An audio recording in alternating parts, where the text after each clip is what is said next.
चला तर विद्यार्थी मित्रांनो, या ठिकाणी काही इम्पॉर्टंट प्रश्न दिलेले आहेत आणि हे सर्व प्रश्न इयत्ता 10वीच्या पाठ्यपुस्तकावर आधारित प्रश्न आहेत. तर पहिलाच प्रश्न आहे, भारतातील पहिले इंग्रजी वर्तमानपत्र डॅश यांनी सुरू केले. तर जेम्स ऑगस्ट हिकी यांनी भारतातील पहिले इंग्रजी वर्तमानपत्र सुरू केले. तर नाव लक्षात ठेवायचे, जेम्स ऑगस्ट हिकी यांनी भारतामध्ये इंग्रजी वर्तमानपत्र सुरू केले पहिले. त्यानंतर पुढचा प्रश्न आहे, दूरदर्शन हे डॅश डॅश माध्यम आहे. तर विद्यार्थी मित्रांनो, दूरदर्शन हे दृकश्राव्य माध्यम आहे. त्यामधून चित्र पण दिसते आणि आवाज पण येतोय, म्हणून त्याला दृकश्राव्य साधने असे म्हणतात. त्यानंतर थर्ड नंबरचा क्वेश्चन आहे, डॅश डॅश हे मराठी भाषेतील पहिले वृत्तपत्र होय. तर दर्पण हे मराठी भाषेतील पहिले वृत्तपत्र आहे. त्यानंतर पुढचा प्रश्न आहे, 6 जानेवारी हा दिवस महाराष्ट्रात डॅश डॅश म्हणून साजरा केला जातो. तर पत्रकार दिन म्हणून 6 जानेवारी हा दिवस साजरा केला जातो. त्यानंतर पुढचा प्रश्न आहे, प्रभाकर या वर्तमानपत्रातून डॅश डॅश यांची समाज प्रबोधनापर शतपत्रे प्रसिद्ध झाले. तर लोकहितवादी. त्यानंतर पुढचा प्रश्न बघूया, मराठी वर्तमानपत्रात पहिली चित्र छापण्याचा मान डॅश डॅश या वृत्तपत्राकडे जातो. तर प्रश्न परत एकदा ऐका, मराठी वर्तमानपत्रात पहिली चित्र छापण्याचा मान डॅश डॅश यांना या वृत्तपत्राकडे जातो. तर ज्ञानोदय या वृत्तपत्रामध्ये सगळ्यात पहिलं जे चित्र होतं ते छापण्यात आलं होतं. तर लक्षात ठेवायचा आहे प्रश्न, मराठी वर्तमानपत्रात पहिले चित्र छापण्याचा मान ज्ञानोदय या वृत्तपत्राला मिळतो. तर पुढचा प्रश्न आहे, दीनबंधू हे वृत्तपत्र सुरू करणारे कृष्णराव भालेकर हे डॅश डॅश यांचे सहकारी होते. तर महात्मा ज्योतिराव फुले यांचे सहकारी होते. आगरकर व लोकमान्य टिळक यांनी डॅश डॅश हे वृत्तपत्र सुरू केले. तर केसरी व मराठा हे आगरकर व लोकमान्य टिळकांनी सुरू केलेले वृत्तपत्र आहे.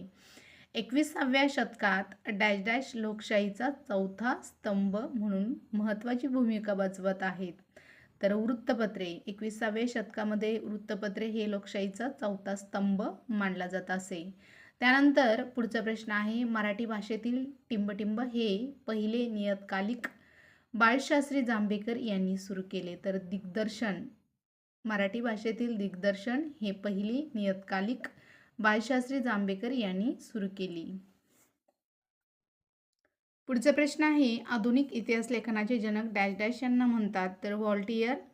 आर्कोलॉजी ऑफ नॉलेज हा ग्रंथ डॅश डॅश यांनी लिहिलाय. तर मायकल फुको. इतिहासाची चिकित्सकपूर्वक मांडणी करणाऱ्या संशोधकाला डॅश डॅश असे म्हणतात. तर इतिहासकार. इतिहासाची चिकित्सकपूर्व मांडणी करणाऱ्या संशोधकाला इतिहासकार असे म्हणतात. जगातील सर्वात प्राचीन शिलालेख डॅश डॅश संग्रहालयात ठेवलेला आहे. तर फ्रान्स संग्रहालयामध्ये जगातील सर्वात प्राचीन शिलालेख ठेवण्यात आलेला आहे. हा प्रश्न पण लक्षात ठेवायचा आहे. तर जगातील सर्वात प्राचीन शिलालेख हा फ्रान्सच्या संग्रहालयात ठेवलेला आहे. ऐतिहासिक घटनांच्या लिखित नोंदी करण्याच्या परंपरेची सुरुवात मेसोपोटेमियातील डॅश डॅश संस्कृतीमध्ये झालाय. तर सुमेर संस्कृती.